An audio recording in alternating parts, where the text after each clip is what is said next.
If you walk through that door, Emily, my whole life changes again. I whisper it into the rim of a chipped mug, watching rain smear down the window of a small cafe in downtown Portland. It's Sunday afternoon, but inside my chest it feels like midnight. My phone glows on the table between my hands, her last text sitting there like a dare. On my way. 5 minutes. Please don't leave. My thumb hovers over the keyboard, but my hand is shaking so hard I curl it into a fist instead. 60-year-old men aren't supposed to feel like this, like some college kid outside a dorm party, waiting to see if the girl who wrecked him will actually show up. The envelope sits beside my phone, pale and yellow, tucked in the plastic sleeve the kid at the FedEx store insisted on giving me. September 14th, 1984 is still stamped in red in the corner, a date that does not belong on this reclaimed wood table under Edison bulbs and indie music. It looks like a ghost that pulled up a chair in the middle of my modern, ordinary life. 40 years late. 40 years lost. Last Sunday, I was in the attic of my house in Beaverton, clearing out dust and old boxes because my daughter keeps saying I need to declutter. I was sweating in the stale air, surrounded by vinyl records, busted speakers, and college notebooks that still smelled faintly like beer and highlighter ink. I almost threw the envelope into the trash bag without a second look. Then I saw the handwriting. To Daniel. Nobody calls me that anymore. I'm Dan to my friends, Dad to my kids, Sir to half the baristas who see my gray hair and tilt the iPad a little closer when they spin it around for a tip. But seeing that D with the little curl on the L hit me like a body shot. My knees went soft and I had to sit on a dusty cooler while light cut through the rafters in thin, accusing lines. Only one person ever wrote my name like that. Emily. I'd spent decades pretending I'd outgrown her, like she was just a glitch in my personal history I had deleted and emptied from the trash. These days my daughter would say she ghosted me. Back then we didn't have that word, just a long, echoing silence. One week we were planning a road trip down Highway 101 after midterms. The next week her dorm room was empty and everyone had a different rumor. Pregnant. Ran off with her ex-parents freaked out. Red flags, my son would call them now. You ignored all the red flags, Dad. But back then it didn't feel like red flags. With Emily, everything felt high stakes, but somehow safe, like we were walking a rooftop in Brooklyn with a net under us that only we could see. Late nights in the campus radio station, her head on my shoulder in the back of my beat-up Chevy. The way she'd look at me like I was the only clear channel in a world of static. We weren't some messy situationship. We were the story I thought I'd be telling grandkids on some future porch, beer in hand, sunset over the Pacific. Until she was just gone. So when I slid my thumb under that brittle flap and opened the envelope 40 years later, my heart didn't just speed up, it panicked. The paper was thin and soft, the ink faded, but her first line was still sharp enough to cut. I'm so sorry, Daniel. You deserve the truth, even if you never forgive me. I read the whole thing standing in that attic. Socks gray with dust, breath short. The house around me, so quiet it felt like the world had hit pause. By the last sentence, the version of my past I'd been living with for 4 decades had a crack straight down the middle. It wasn't just an apology. It was a confession, a map of a road we never took, a life that might have been mine if that envelope had landed in my mailbox instead of whatever crack it slipped through. I didn't sleep that night. I sat at the kitchen table in Beaverton while the sky went from black to gray, the letter in front of me, my heart doing that stupid teenage slam against my ribs every time I read the same lines again. Now the letter rests beside my phone, and outside the Portland rain keeps coming. My screen buzzes with her latest text. Traffic is insane. I almost turned around. Old habits. The bell above the cafe door rings, cold air sweeps in, and I know before I even look. She walks in with the rain.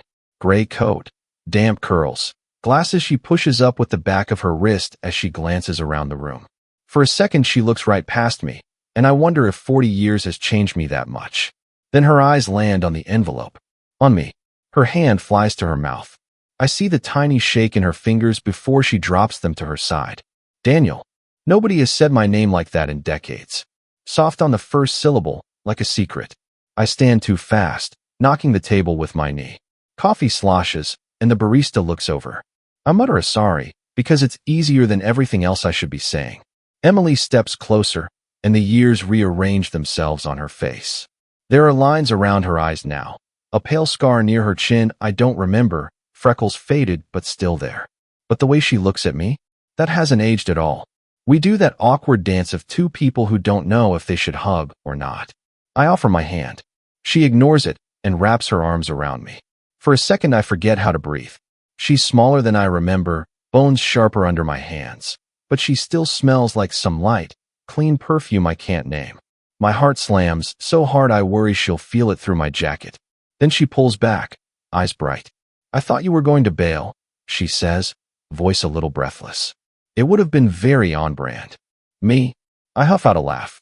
You literally ghosted me for 40 years. Her smile flickers.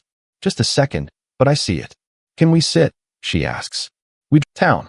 Beer in the trunk. Situationship was the word they'd use now. No clear plan. No internship lined up. No family money. I wince. It's not wrong. Back then I was all vibe, no roadmap. So they made you leave? I ask. They made me choose, she says. You or them. The words land heavy between us. My stomach lurches even now, like I'm 20 again and standing on the edge of something huge. And you chose them, I say. Her eyes fill, quick and bright. No, she says. I chose you. At first. She looks down at the cup. Steam curls up, soft and ghostly. I told them I wasn't leaving, she says. That I'd stay in Oregon. We had that whole fight in the kitchen. My dad yelling. My mom crying. I thought that was the high-stakes moment, you know? The movie scene. My fingers curl around the edge of the table. I can feel the blood thrumming in my ears. What changed? I ask. She swallows, throat bobbing. I started feeling sick, she says. Like, really sick. I passed out at the station one night. The campus clinic ran tests. The doctor sat me down and smiled that stupid congratulations smile. The air snaps tight. My breath stalls. I was pregnant, Dan. The word hangs there, enormous, shifting the gravity in the room. The chatter at the other tables blurs into a dull hum. My coffee might as well be on another planet. I stare at her, at the nervous way she twists the paper sleeve off her cup, shredding it into thin strips. You. My voice comes out thin. I clear my throat. You were pregnant. With?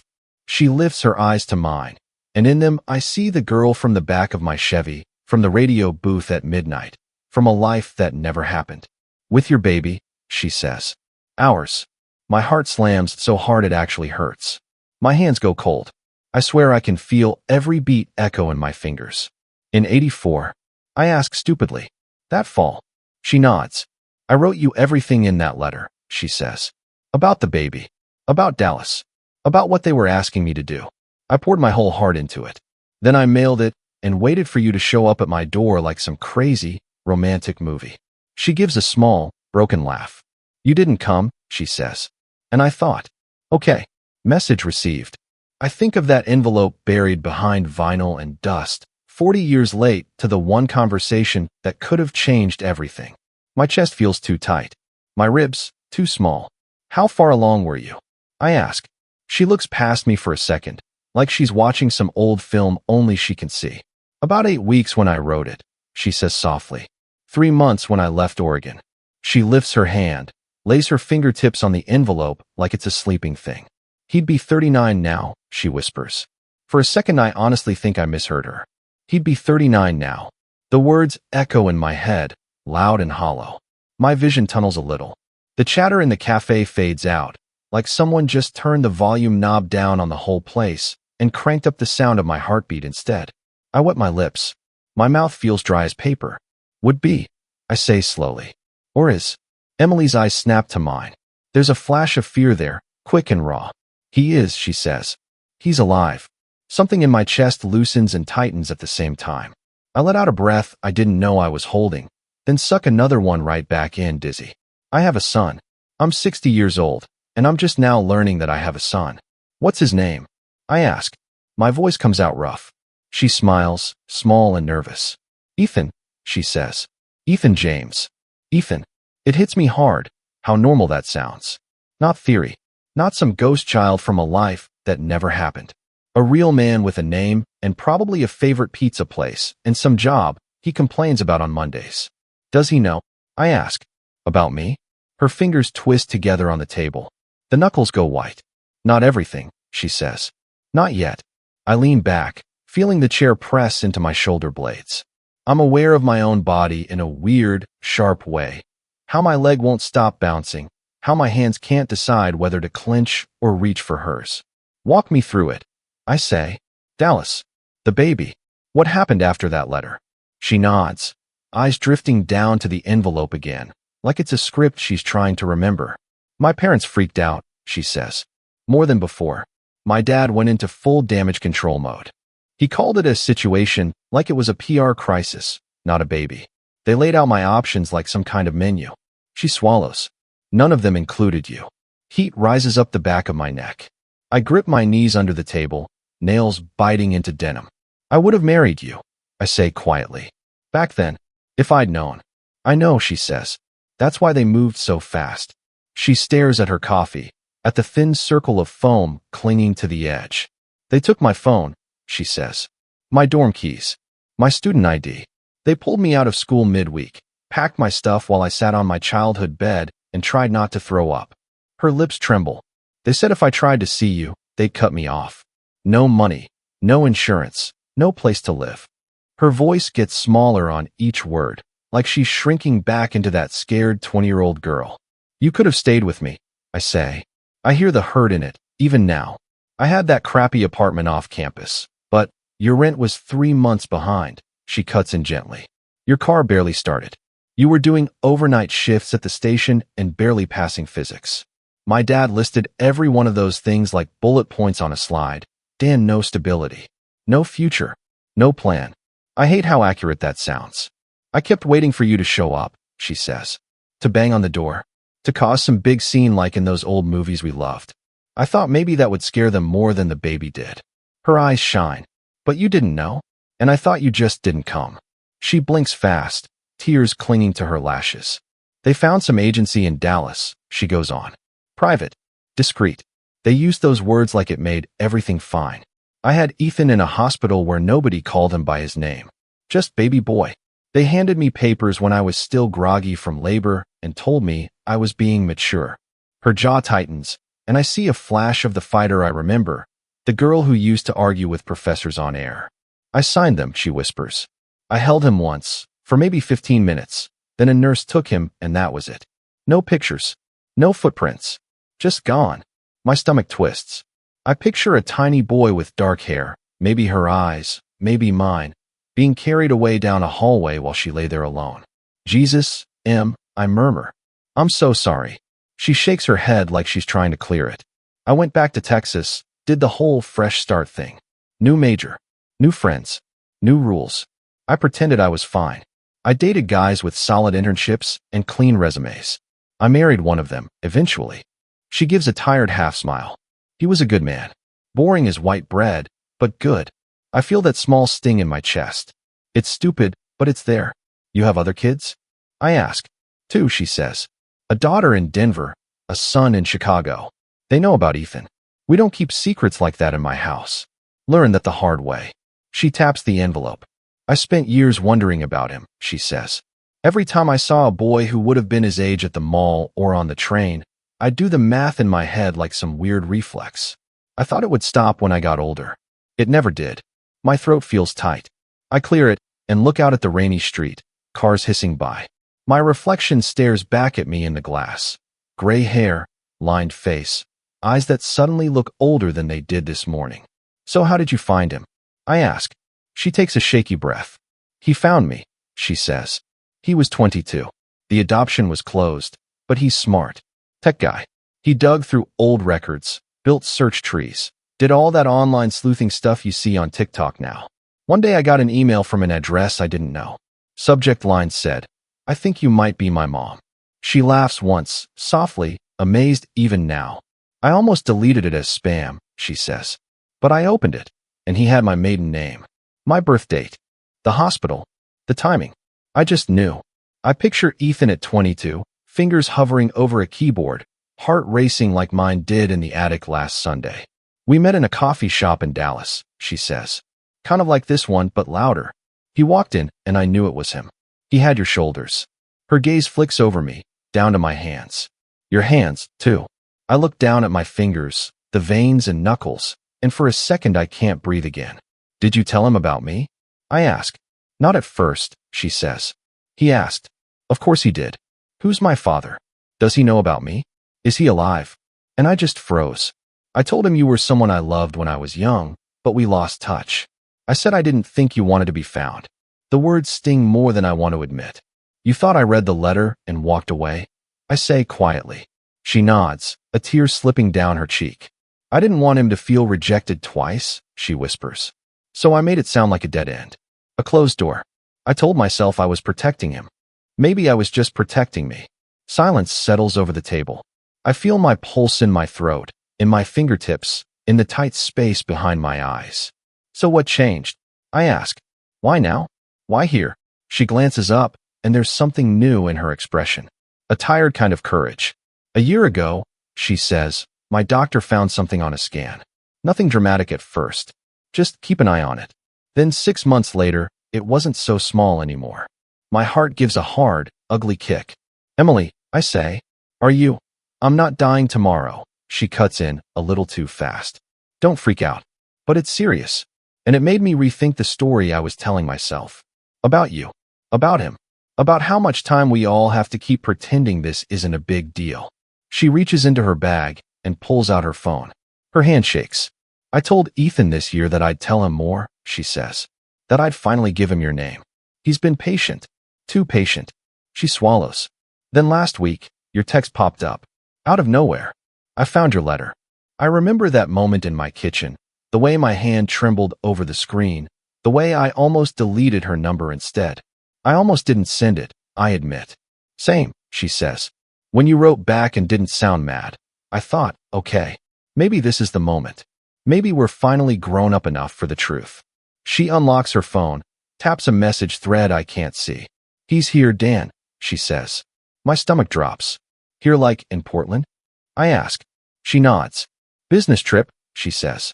He works remote most of the time, but his company has an office a few blocks from here. I told him I had someone I needed to talk to before I decided anything. Her voice softens. He's been sitting in a cafe down the street for the last 40 minutes, waiting for my text. My heart takes off. My palms go damp. The room feels too bright. You mean, my voice cracks. I try again. You mean I could meet him? Today. If you want to, she says. She finally reaches across the table, her fingers brushing mine. The contact is light but electric. My skin buzzes where we touch. Her eyes lock onto mine, and for a moment it's just us again, midnight in that old radio booth. One song away from saying something we can't take back. This is your call, Dan, she says softly. We can walk away and pretend this never happened. Or I can text him one word. She lifts her phone so I can see the empty message field. The cursor blinks, patient and steady. Ready? I stare at the blinking cursor like it's a countdown. My chest is tight. My hands are damp. I'm 60 years old, sitting in a cafe in Portland, and somehow this feels more high stakes than any exam, any job interview, any fight I've ever had. Emily's phone hovers in her hand. This doesn't have to happen, she says. You don't owe anyone anything. The thing is, I do. Not because of some law or some rule book. Because of the kid I never met. Because of the 20-year-old version of me standing in that attic last Sunday, reading an apology he should have gotten a lifetime ago. My eyes meet hers. Her gaze is steady. Scared, but steady. What if he hates me? I ask. She shakes her head. He doesn't even know you, she says. He can't hate you yet. But he's curious. And he's kind. He got that from somewhere. She lets the last word hang there between us. My heart thumps against my ribs, fast and heavy.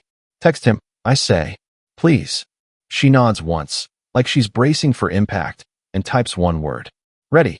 She hits send. The world doesn't explode. The lights don't flicker.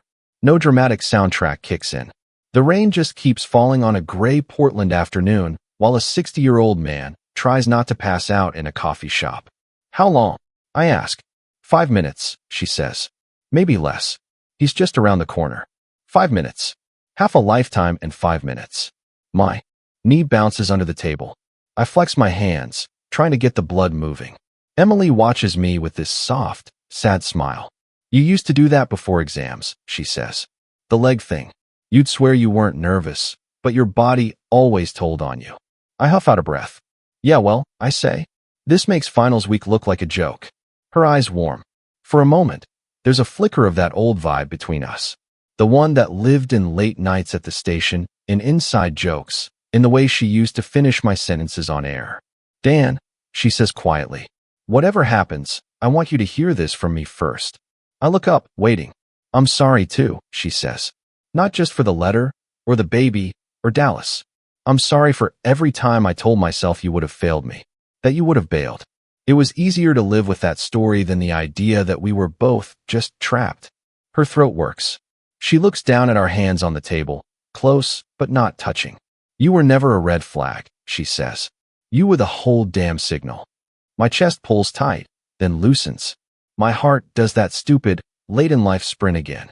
Without thinking too hard, I reach across the table and cover her hand with mine. Her skin is warm. There's a fine tremor in her fingers. She curls them, just slightly, around my thumb. The contact is small, but it hits me everywhere. My heart, my lungs, that old part of my brain that still thinks of her when I hear certain songs. Thank you, I say, for telling me now, for not just disappearing again. Her eyes lock on mine. For a second, the noise of the cafe falls away. It's just us, like someone cut out the background and left only this old, frayed line between two people who never really let go. The bell above the door rings. My hand snaps back like I've touched a live wire. I turn, every nerve suddenly on high alert. A man walks in, maybe late 30s. Dark hair, pushed back like he ran his hands through it on the way over. Black hoodie, jeans, sneakers still wet from the rain. He glances around the room, scanning faces, eyes sharp and restless. When his gaze lands on Emily, it softens. When it shifts to me, it narrows. My heart slams into my throat. He looks familiar. It's not a mirror, not some dramatic copy and paste. It's little things. The way his shoulders angle forward. The way his mouth presses into a thin line when he's trying to read a room. The way he pauses at the edge of the table, like he's ready to bolt if this goes wrong. Hey, he says, voice a little tight. Traffic was nuts. Again, Emily stands, and I see her hands shaking. Ethan, she says. This is Dan. He looks at her, then at me. Dan, he repeats. Short for, I swallow. Daniel, I say. Daniel Hayes. Something shifts in his face. A flicker of recognition, then something sharper. He doesn't sit right away. He just studies me, eyes moving over the gray hair, the creases, the hands on the table. You're him, he says slowly. Aren't you? There's no point pretending I don't understand. I think so, I say, voice low. If you're Ethan James, and you were born in Dallas in '85, then yeah, I'm him. He lets out a breathy laugh. It's not amused. It's too tight, too loaded. Wow, he says. Okay, that's a lot. Emily motions to the empty chair. Do you want to sit? She asks. We can. I'm good, he cuts in, but he drops into the chair anyway. His knee starts bouncing under the table, same as mine. For a second, we just stare at each other. Up close, I see more details. A tiny scar near his eyebrow. A faint dimple that shows up when his mouth twitches. Shadows under his eyes that look like long nights and too much screen time. I don't really know the script for this, he says. Do we do small talk first? Weather? Sports? Or do I just jump in with, where the hell have you been my whole life? The sarcasm is a shield. I recognize it because I used to use the same one. I deserve that, I say. All of it. I just need you to know one thing, right off the bat. He raises an eyebrow, waiting. I didn't know you existed, I say. Not for real. Not until last week. He snorts. Come on, he says. You didn't wonder why your college girlfriend vanished with a baby bump? His gaze cuts to Emily. There's no real heat there, but there's pain. Old and deep. She wrote me a letter, I say, telling me everything. That she was pregnant. That her parents were dragging her to Texas. That she wanted me to come get her. My voice tightens. It never got to me. It fell behind some box in my attic and sat there for 40 years. I found it last Sunday. Ethan stares at me. That sounds fake, he says. Like a movie plot. I know, I say. Believe me. I've been living in that movie all week. But it's real. I can show you the letter. I tap the envelope on the table. He looks at it like it might explode. You wrote that? He asks Emily. She nods, eyes glassy. I did, she whispers. I thought he read it and walked away. I thought telling you that made it better somehow. I was wrong. Ethan leans back, blowing out a slow breath. He rubs his hands over his face, then lets them drop. So what, he says. You two were just star-crossed hipsters with bad mail service? In '84 we were just broke kids with a radio show, I say.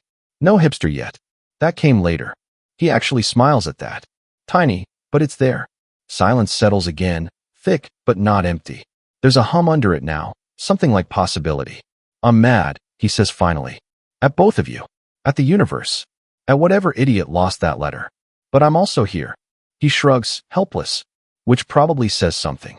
My heart does this weird twist of relief and guilt. I'm sorry, I say. For not being there. For missing birthdays and first steps and terrible teenage haircuts. For all of it. If I could go back and kick 20-year-old me into filing a change of address form, I would. He huffs out a laugh.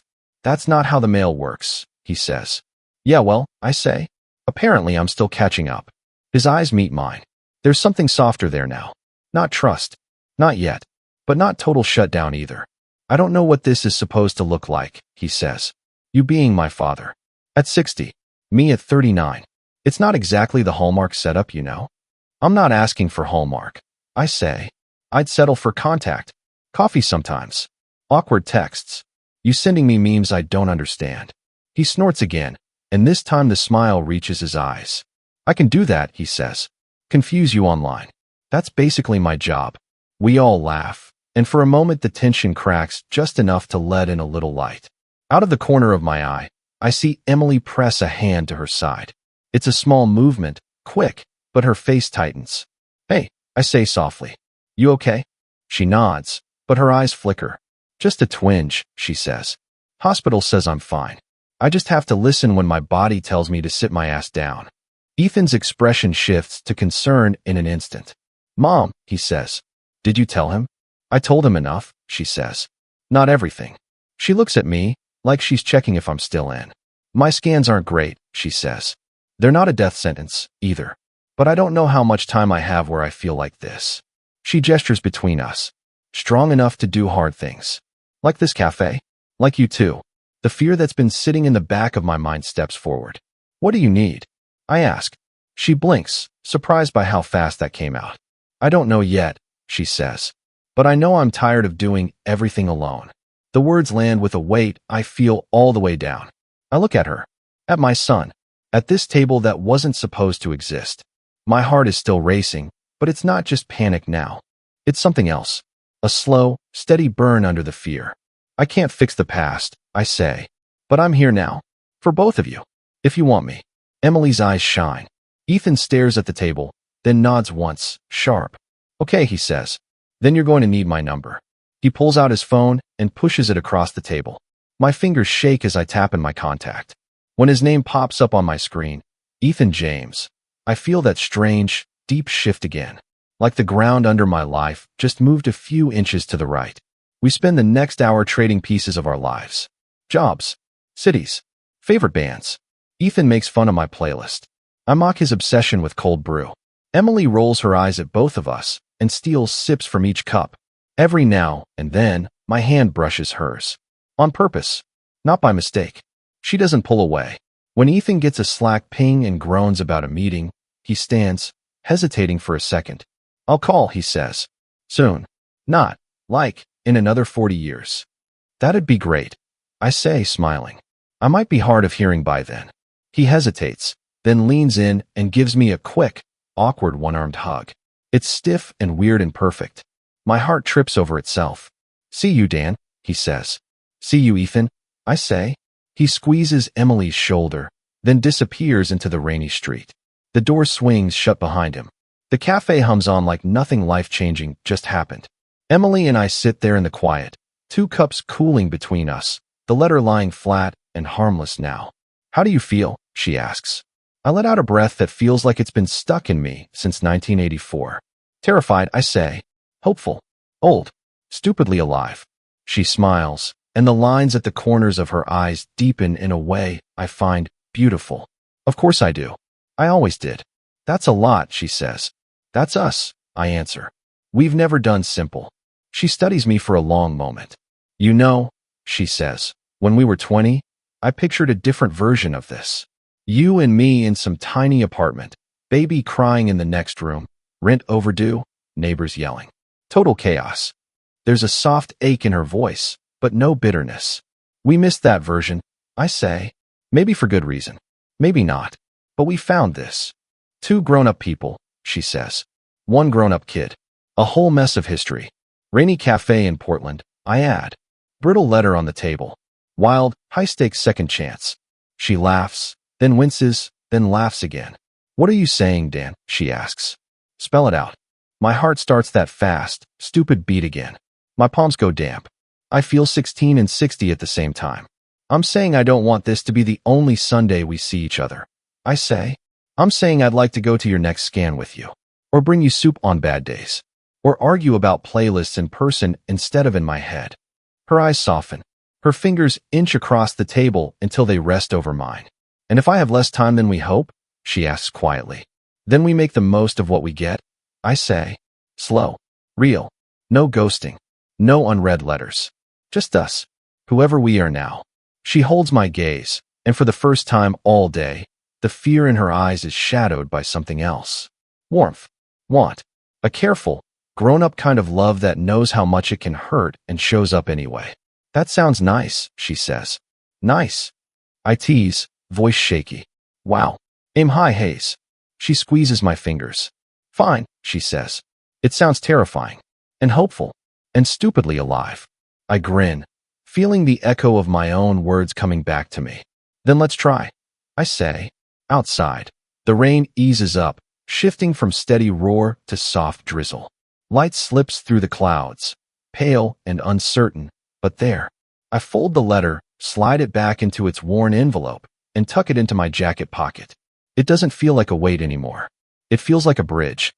If this story stays with your heart, don't forget to like, subscribe, and share it with your friends.